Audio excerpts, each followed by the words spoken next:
Well, thank you very much, and it's absolutely wonderful to be here. And of course, my greatest gratitude also goes to Mary, who's been a wonderful friend for almost 15 years now. Now, everything has been said about Telos, but not by everyone. So I will add to what my colleagues who've gone before me have already mentioned.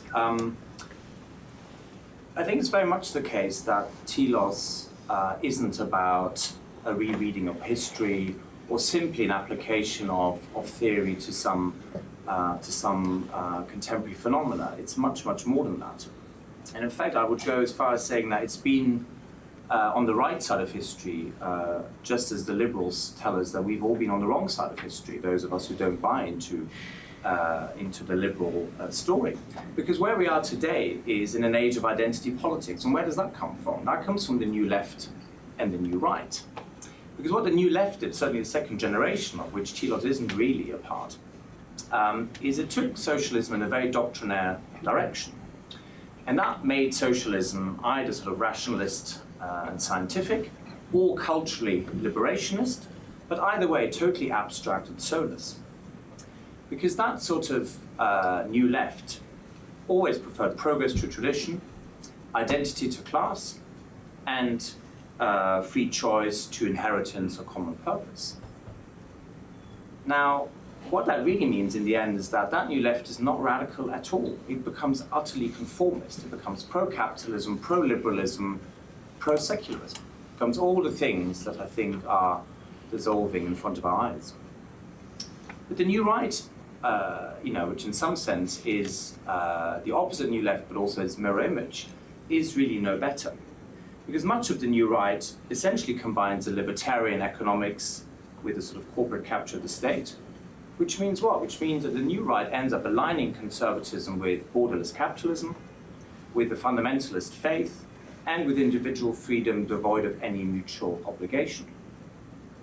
So it's not really conservative at all, because its embrace of the global free market as the main mode of social organization means that it now undermines community cohesion and the family, which it always purported to uphold.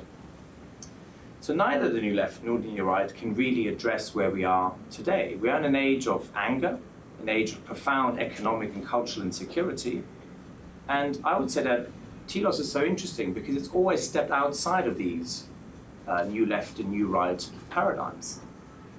Why? Because Telos from the outset had a critique not just of totalitarianism, which it did share with others on the new left, but in fact very quickly of Marxism itself, and then, of course, of liberalism. Now, you might say, well, where does that leave it? Well, it leaves it in a very interesting space, because what do Marxism and liberalism have in common? Well, something very important, which is they're both failed materialist metaphysics. They're both saying there's no importance other than just socioeconomic forces. That's what determines everything. And, ideas are just the sort of superstructure, they're just the sort of ideology that really doesn't matter. But Telos is so interesting because it's not an idealism either. It doesn't go back to Kant or Hegel or any of the great idealist heroes. Not at all. What it does do precisely is to question the really underlying logic, and that is, of course, that of secularism. Because what liberalism and Marxism and all of these ideologies have in common is that they're all profoundly secular. But they're not secular as opposed to religious. They're secular in an even more fundamental sense, which is that the secular is now everything that determines even what the religious means. And so Telos, because it's anti-totalitarian in a really radical sense, rejects a kind of totalizing secular logic. It basically says there are things that are sacred, and it's not up to any force to determine what is sacred and what isn't. The sacred, in some sense, is the most fundamentally given reality. It's labor, it's land, it's life. And that kind of sanctity is something you could say you can agree with anthropologically, even if you're not of faith. And so this kind of space is really a space of a post-secular political theology, and David's already mentioned how important that is.